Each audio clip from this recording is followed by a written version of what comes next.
Pari, pari, pari, pari, pari, persegui sul filo dell'onda, radio nostra che accende la sonda, polpa dolce che sembra un bacio, nocciolo duro, diritto in faccia. C'è Davide che incastra le frasi, fa domande che pungono quasi, Roberto lancia, sorride, scava sotto le frasi tranquille. E alla regia c'è Gianluigi che sorveglia i respiri e i litigi. Un pulsante silenzio sospeso, un sorriso ed è fuoco acceso. Persegui, metti a nudo la politica, dolce come la polpa, critica duro come il suo nocciolo. Persegui, che ti prende per la giacca, ti fa ridere e poi spiazza qui su Radio Nostra. Eccoci. Eccoci qui su Radio Nostra, Perseghi, bentornati a Perseghi, buonasera Davide, buonasera Roberto, ci diamo del lei. Buonasera.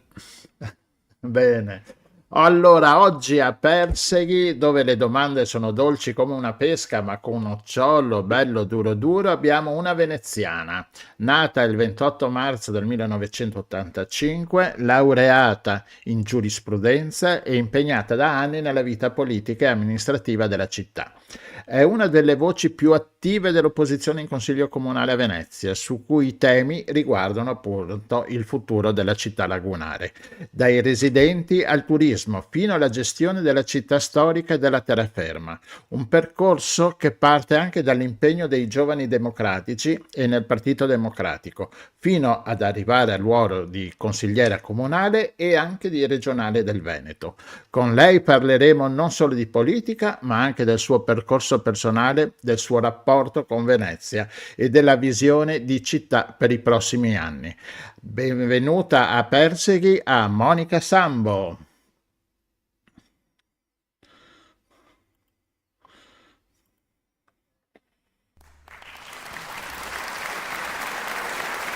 Domanda per oltre il ghiaccio, quindi la domanda in questione è: dove hai mangiato oggi, Monica? Al freddo della politica o al caldo in famiglia?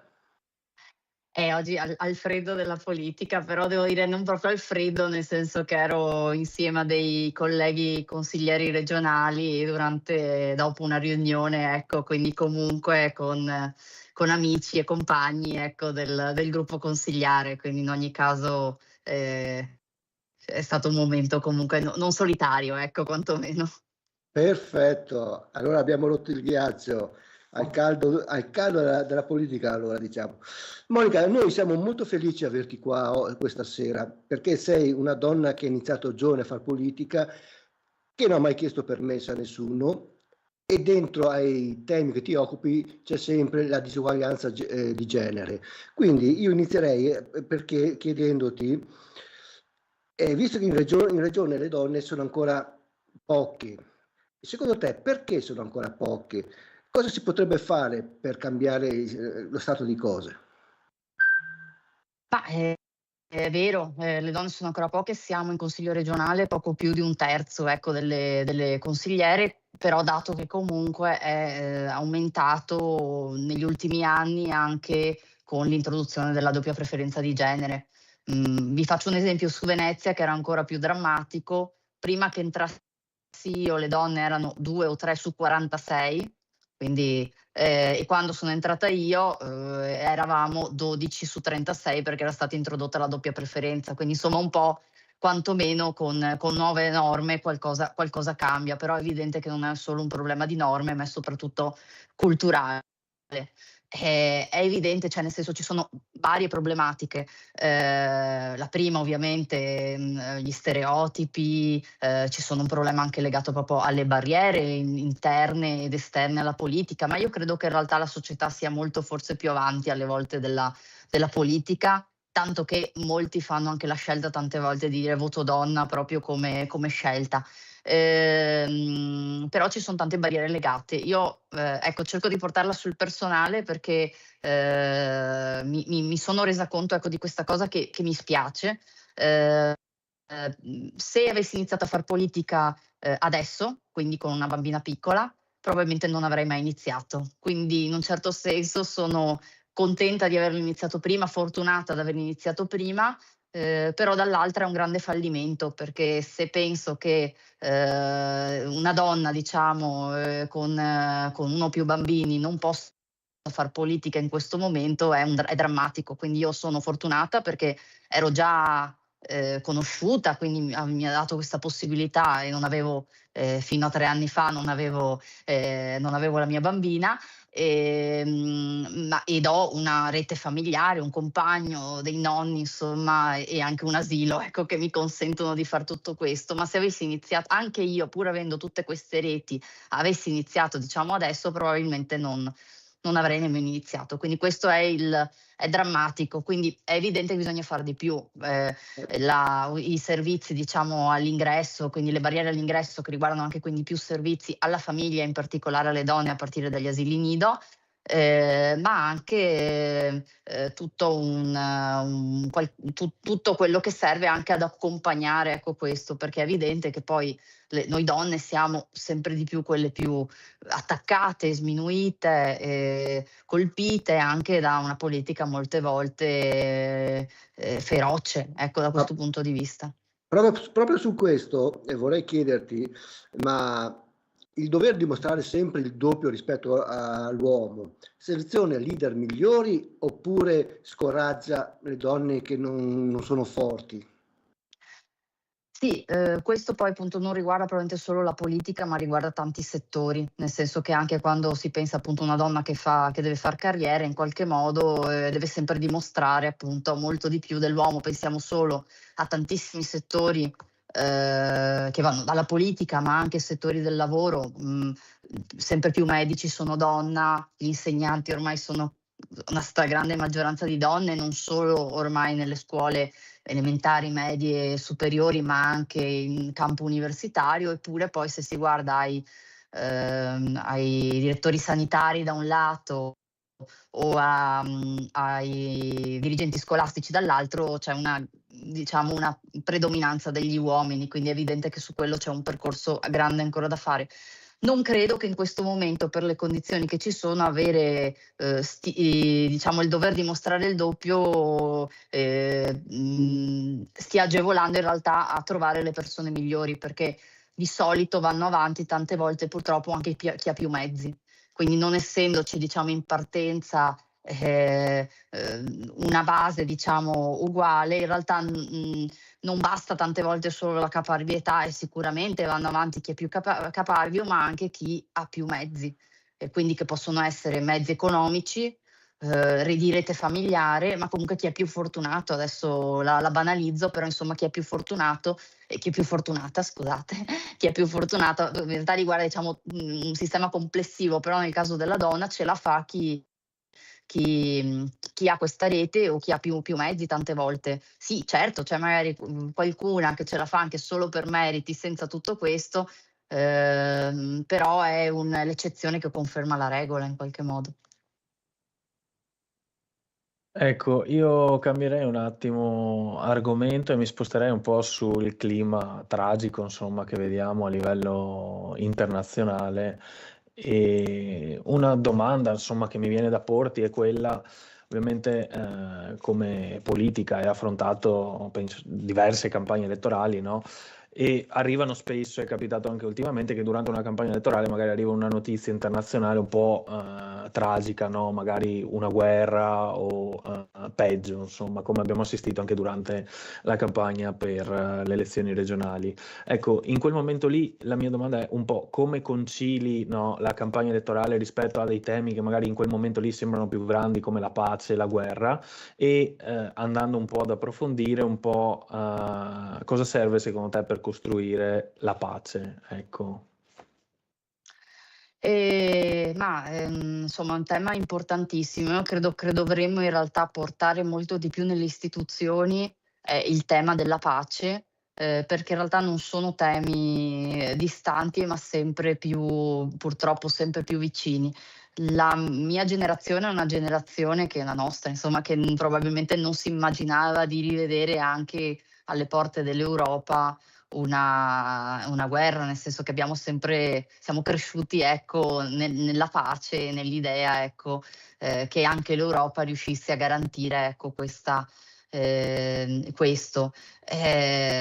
Quindi in realtà noi dovremmo porlo come tema e portarlo sempre di più nelle istituzioni, anche perché abbiamo un'escalation in questo momento appunto di conflitti che è drammatica. E quindi il nostro compito, io credo, è uso una parola non corretta, ma insomma normalizzare, ma nel senso di far capire che è un problema quotidiano e di tutti i giorni, e quindi non è un qualcosa di estemporaneo, un qualcosa di lontano, distante, o perché ormai è sempre di più, sempre anche più vicina, e questo forse ci rende più consapevoli rispetto in realtà a una situazione di guerre, che ce ne sono tantissime, forse fino ad ora erano distanti e quindi le sentivamo di meno. Sappiamo benissimo, insomma, lo slogan utilizzato anche dal nostro governo, che è per preparare la pace prepara la guerra, e invece insomma è esattamente il contrario che appunto dobbiamo fare: preparare la pace prepara la pace. E per farlo insomma c'è bisogno di investire ancora di più nella diplomazia e nell'altro nell'Europa, e quindi di questi Stati Uniti d'Europa che sempre di più devono diventare anzi devono ridiventare faro di diplomazia e di garanzia degli organismi istituzionali che in questo momento, internazionali istituzionali, che in questo momento basta vedere insomma Trump come si sta rapportando, insomma, rispetto a questo, stanno delegittimando e distruggendo. Quindi insomma da questo punto di vista, ecco, dovremmo in realtà, io credo, parlarne molto di più anche nelle istituzioni, perché in realtà sono temi che ci riguardano da vicino e che drammatici, e non possiamo più far finta di niente, e non è più possibile tacere, e forse anzi si è taciuto troppo anche rispetto a tanti drammi e tante guerre, ecco, che ci sono e che colpiscono soprattutto civili, donne, bambini, insomma, sappiamo insomma qual è la situazione terribile, ecco, che stanno vivendo queste popolazioni. Ecco, una domanda che mi viene spontanea sempre su questa cosa qua è, adesso ci sono appunto anche alcuni appuntamenti elettorali, le comunali a Venezia, ricordavamo prima, l'anno prossimo si vota per le politiche. Pensi che la costruzione della pace possa essere anche una proposta politica del centro-sinistra, o deve essere qualcosa che resta al di fuori della politica partitica, diciamo?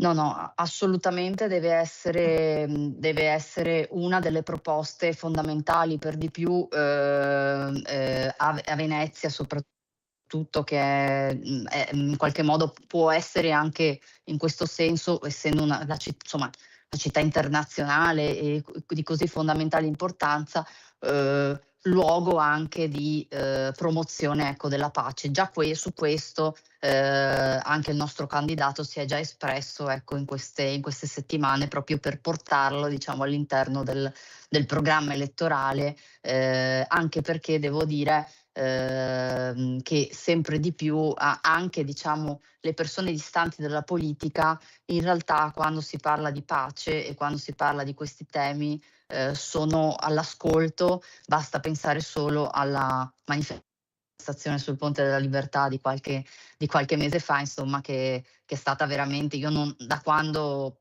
mi ricordo, insomma, almeno a Venezia non c'è mai stata una manifestazione così imponente, onestamente, e vuol dire che in realtà, come spesso accade, in realtà la società è anche più avanti rispetto appunto alle istituzioni e alla politica, sono temi che toccano nel profondo tante persone. Ecco, dobbiamo far sì che questo diventi un sentimento, ecco, non solo di alcune persone interessate, che sono tante, ma un sentimento della città. Ecco, io credo che su questo, anche con la nuova amministrazione, tanto si possa fare proprio per rendere Venezia, ecco, anche un simbolo, ecco, da questo punto di vista internazionale per la pace. Venendo un po' a Venezia, no? Uno dei temi sicuramente sul quale sarà la campagna elettorale è quello del lavoro, no? Venezia è purtroppo tristemente nota per avere una serie di contratti precari, insomma, o di ricorso anche al part-time involontario. Ecco, rispetto a questo, tu credi che sul tema del part-time involontario le donne facciano una scelta, sia una cosa necessaria per gestire il lavoro di cura familiare, o dobbiamo pensare un'altra via?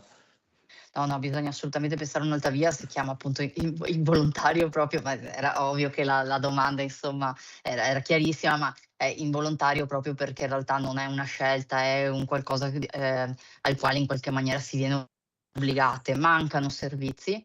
Pensiamo adesso, io vi porto i dati, diciamo non quelli ultimi ma i penultimi, perché gli ultimi non ce li hanno ancora dati in regione, ma fino a, diciamo, 2 anni fa, tanto per dire il dato regionale, solo considerando sia le strutture pubbliche che quelle private, circa 27 bambini su 100 potevano accedere agli asili nido.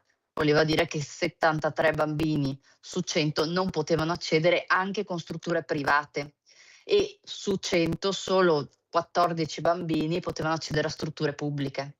Cioè vuol dire che 86 bambini non potevano accedere a strutture pubbliche, quindi il dato è allarmante. Venezia, per la sua storicità e perché, devo dire, abbiamo fatto un grande lavoro di difesa di questo servizio, ha dati un po' migliori, ma comunque non sufficienti, ecco, per coprire quello che secondo me in realtà dovrebbe essere la totalità dei bambini. Cioè io credo che noi dovremmo garantire posti per gli asili nido e per le scuole dell'infanzia per tutti i bambini o tutte le famiglie, insomma, che ne facciano richiesta. In primis ovviamente per la questione relativa alla conciliazione dei tempi di vita al lavoro, e quindi in particolare per dare la possibilità alla donna, insomma, di lavorare, ma non solo, ci sono anche tutti degli effetti benefici sui bambini e poi sulla società, che ci vorrebbe un'altra puntata, ma volentieri. E l'altra questione ovviamente è quella più nazionale, ma dei congedi parentali, anche la bocciatura adesso ultima della congedo parentale anche per l'uomo, è evidente che se non superiamo anche questi ostacoli culturali e normativi, ovviamente non ne usciamo, perché alla fine comunque è sulla donna che ricade la cura, da un lato dei bambini, ma dall'altra poi anche in primis ovviamente.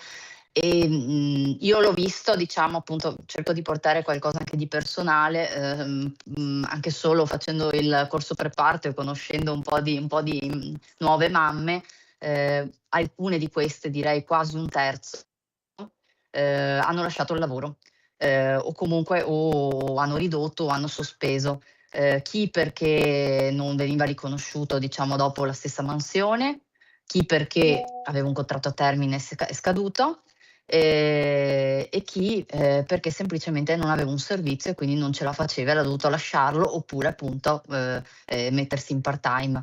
Ed è un dato, cioè quando lo vedi con i tuoi occhi, diciamo, questi sono dati anche statistici chiarissimi, però quando lo vedi anche tu con i tuoi occhi, ecco che non è una cosa astratta, non sono numeri, ma sono la realtà purtroppo di tantissime donne.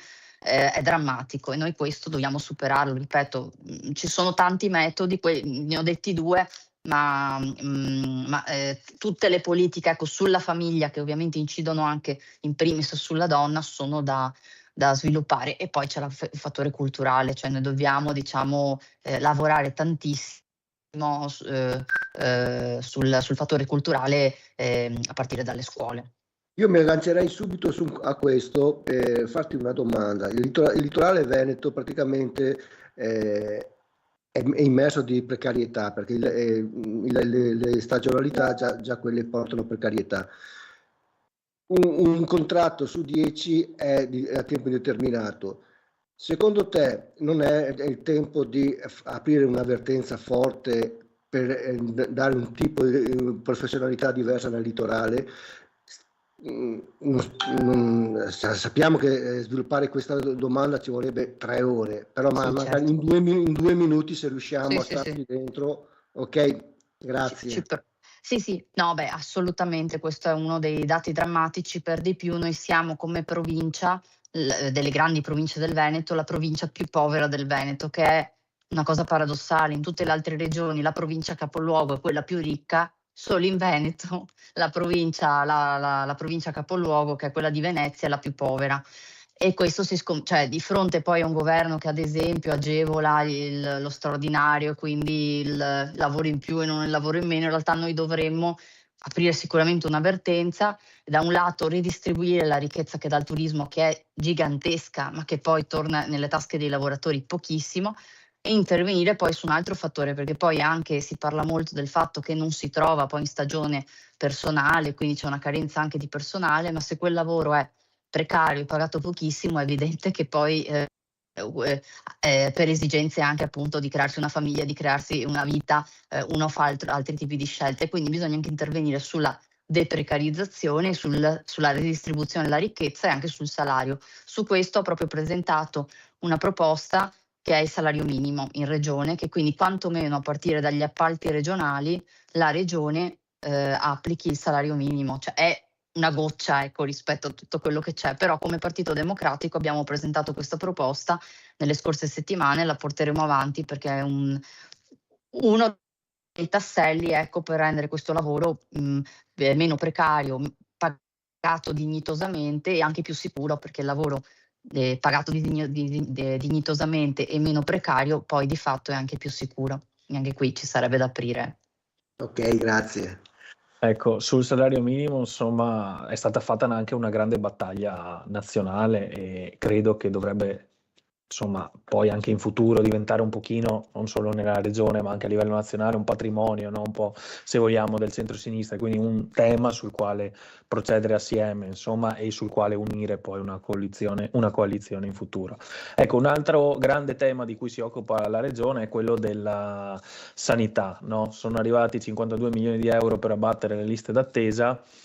Secondo te sono stati un grande aiuto al privato o uno smantellamento del pubblico? Cioè, qual è la volontà che c'è dietro, no, dal punto di vista della regione sulla privatizzazione della sanità? Guardate, il disegno era chiarissimo. Pre-Covid la regione aveva dichiarato che voleva un sistema sanitario come quello lombardo, che ormai è praticamente privatizzato. Col Covid, tra virgolette, adesso permetteteci, ci siamo salvati, nel senso che ci si è resi conto che dove c'era un sistema ancora pubblico e territoriale ci siamo salvati, e quindi questo ha rallentato questo processo di privatizzazione anche in Veneto. Però i dati sono evidenti: di quei 52 milioni una quota importante è andata al privato, ma se noi guardiamo i dati complessivi sono circa 1 miliardo le risorse che vanno al privato convenzionato. Quindi cioè, non sono solo quei 52 milioni per le liste d'attesa, che per esempio una quota va al privato, che sono comunque risorse abnormi. ma in realtà il vero dato è che una quota importante appunto del nostro sistema sanitario non è più pubblico, ma è privato, perché 1 miliardo di euro va al privato convenzionato. E questo sistema ovviamente è un sistema che vizioso, e quindi noi stiamo andando sempre di più verso uno smantellamento, questo è chiarissimo ed è evidente, del sistema pubblico per favorire appunto il privato. L'altro dato drammatico, lo si vede perché abbiamo, diciamo, liste d'attesa, appunto, sì, c'è stato questo investimento, ma comunque non ha risolto il problema. E non ha risolto il problema perché poi molti hanno deciso, che il dato più drammatico, di non curarsi, e invece chi ha le risorse può andare, ha speso 4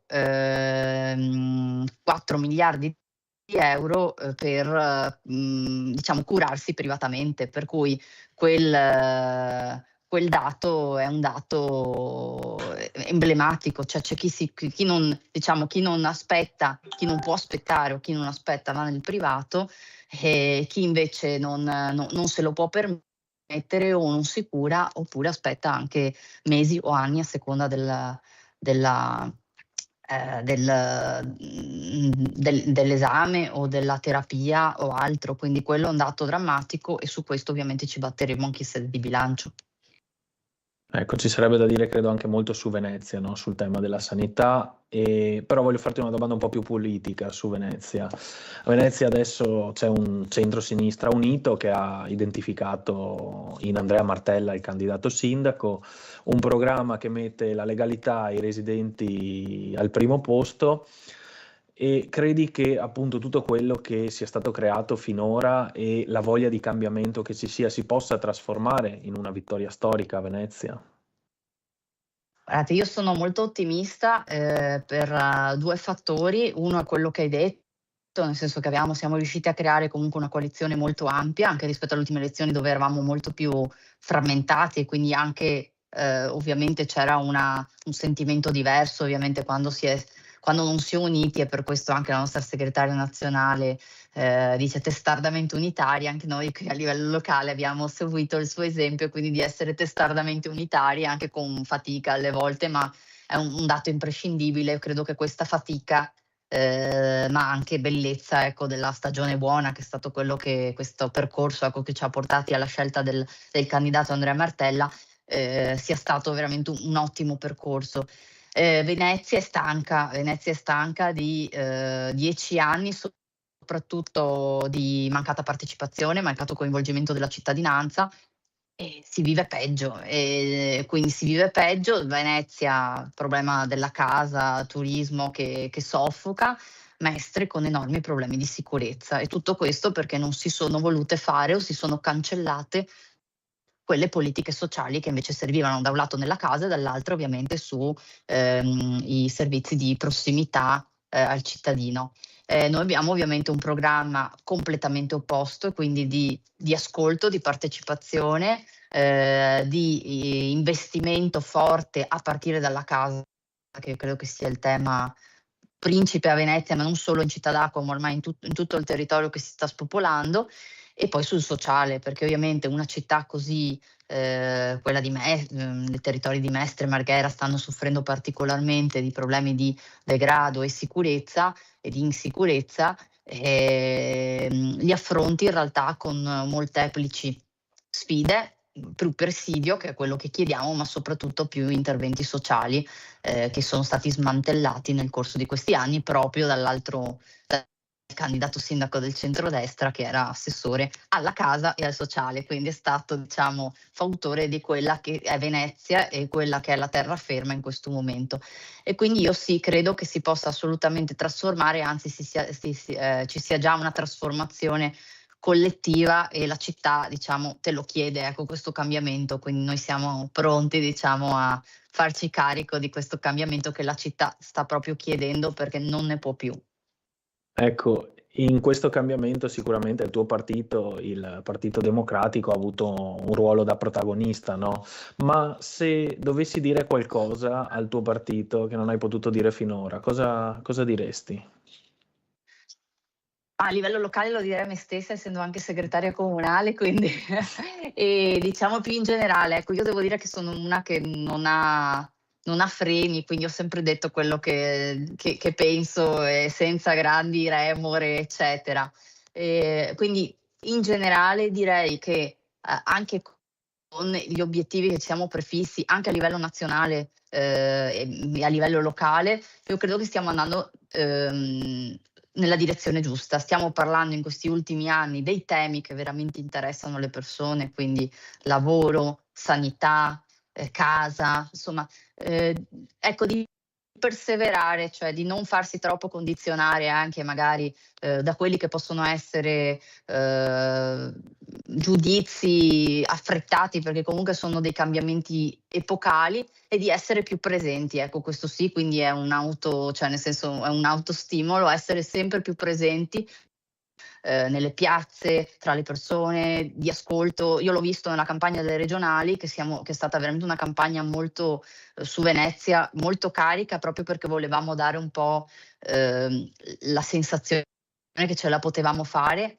anche in vista delle comunali, e ce l'abbiamo fatta, perché a Venezia ha vinto anche nelle regionali il centrosinistra, è stata insieme a Padova l'unica città ad aver vinto dove il centrosinistra ha vinto alle regionali, e per di più abbiamo fatto anche meglio delle europee. Quindi, questa carica, ecco, questa voglia di cambiamento c'era, ecco, dobbiamo essere più presenti. Quindi quello che mi dico in certo senso a me stessa, o comunque al partito che rappresento, e anche a livello nazionale, di essere veramente nel territorio, perché quando ci sei, e anche perché noi pecchiamo di comunicazione, ecco, questa è l'unica cosa che forse direi, insomma, al partito, perché pecchiamo di comunicazione, come sempre, ma questa è una cosa che ci portiamo avanti e dobbiamo lavorarci molto, però quando ci sei la gente te lo riconosce e ti chiede di essere ancora più presente, quindi questo direi ancora più presenza e ancora più lavoro sulla comunicazione, perché di fronte al populismo, noi non dobbiamo scendere a quello, ma dobbiamo rispondere con, atti concreti, ma che siano anche comprensibili all'esterno. Bene, Monica, le ultime due domande, che una la faccio io e dopo una la chiude Gianluigi. In 30 secondi, ritorno all'inizio, io quando parlavamo del tuo percorso tra mamma e politica, in 30 secondi a tua figlia cosa gli diresti per spiegarle il tempo che le sottrai per la politica? Allora, innanzitutto, questa domanda, diciamo, non in questo contesto, ma dico in generale, la si fa soprattutto alle donne, ma fatela anche agli uomini, ed è bene farla anche agli uomini, nel senso che ovviamente anche noi stesse, ecco, ci poniamo sempre questa domanda, e quindi insomma è un qualcosa in realtà che dovrebbe riguardare entrambi i genitori, a prescindere, insomma, Sì. quindi no, ma è uno stimolo, perché tante volte ce lo facciamo anche noi stesse, e questo ci limita un po' anche poi nell'azione, nel senso che ovviamente, io penso che il tempo speso per quello che mi appassiona fare, mi piace fare, e che il contributo, insomma, che spero di dare alla comunità, insomma, sia tempo ovviamente anche per lei e anche per il suo futuro, e anzi anche nei momenti, devo dire, dopo 10 anni di opposizione, insomma, non sono stati semplici, e quindi ogni tanto anche un po' di scoramento c'è, perché ovviamente ho intanto un po' di momenti in cui si dice basta, mollo tutto, eccetera. In realtà è proprio l'idea di dire che mondo, che città voglio lasciare a mia figlia o agli altri figli, perché appunto io sono mamma da 3 anni, ma in realtà dei temi dei bambini me ne occupavo ben prima, perché era un tema per me fondamentale, a partire dalle donne ovviamente. Quindi credo che sia tempo ben speso.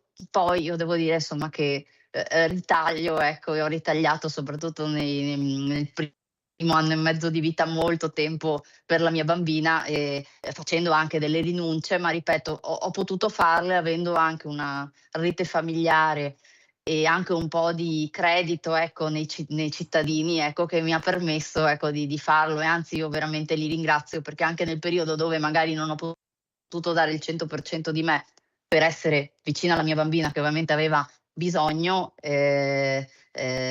ho ricevuto, ecco, molto affetto e molto sogno, e quindi questo è stato un momento molto bello, ecco, credo, del mio percorso. Ok, la domanda era implicita anche al marito, solo che oggi Ma abbiamo sì. te qua. Comunque adesso lasciamo l'ultima domanda a Gianluigi. Allora, Monica, siamo arrivati alla fine del programma. L'ultima è la domanda che facciamo a tutti i nostri ospiti alla fine.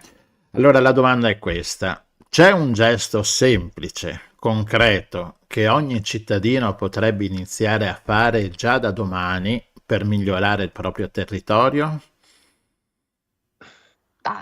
Forse tempo fa avrei detto, che è un po' come anche iniziato tra le varie cose, insomma, che facevo, diciamo, di attenzione all'ambiente, di pulizia, insomma, di stare attenti, insomma, anche a quelle piccole cose di attenzione, diciamo, che può essere pulire il proprio quartiere, pulire quando ci sono anche le giornate ecologiche, quelle piccole, insomma, cose che si possono fare e che migliorano il proprio territorio.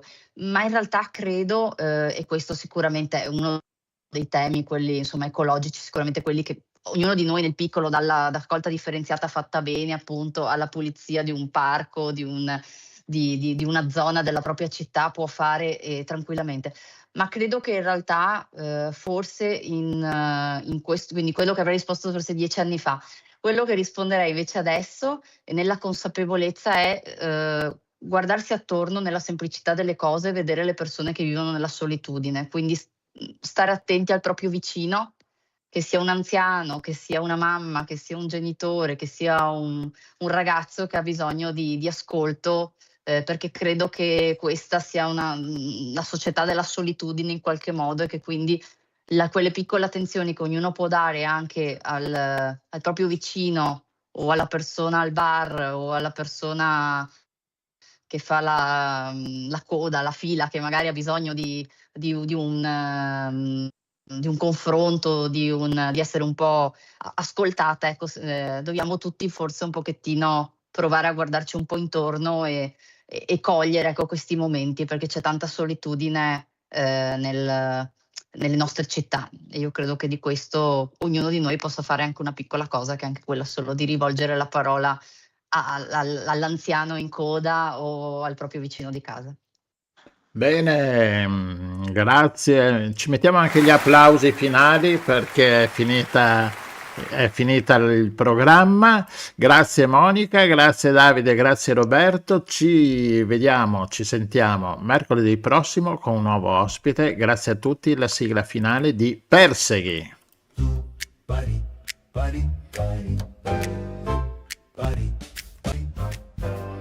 Perseghi sul filo dell'onda, Radio Nostra che accende la sonda, polpa dolce che sembra un bacio, nocciolo duro diritto in faccia. C'è Davide che incastra le frasi, fa domande che pungono quasi. Roberto rilancia, sorride, scava sotto le frasi tranquille. E alla regia c'è Gianluigi che sorveglia i respiri e i litigi. Un pulsante silenzio sospeso, un sorriso ed è fuoco acceso. Perseghi, metti a nudo la politica, dolce come la polpa, critica duro come il suo nocciolo. Perseghi, che ti prende per la giacca, ti fa ridere e poi spiazza qui su Radio Nostra. Eccoci.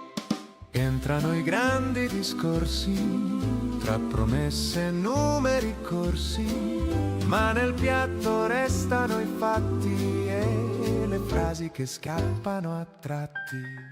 Come mai che non molla la presa? Chi ci guadagna? Domanda sospesa. Ogni ospite sente il calore di una pesca matura al sapore. Perseghi, mette a nudo la politica, dolce come la polpa, critica, duro come il suo nocciolo. Persegui, se ti siedi alla sua tavola, non c'è scusa che si salva qui su Radio Nostra. Eccoci. Tra una risata e un imbarazzo scivola via ogni velo di ghiaccio, e se una frase rimane strozzata, Persegui torna, la serve tagliata. Persegui, mette a nudo la politica, dolce come la polpa, critica, duro come il suo nocciolo. Persegui, una fetta di verità.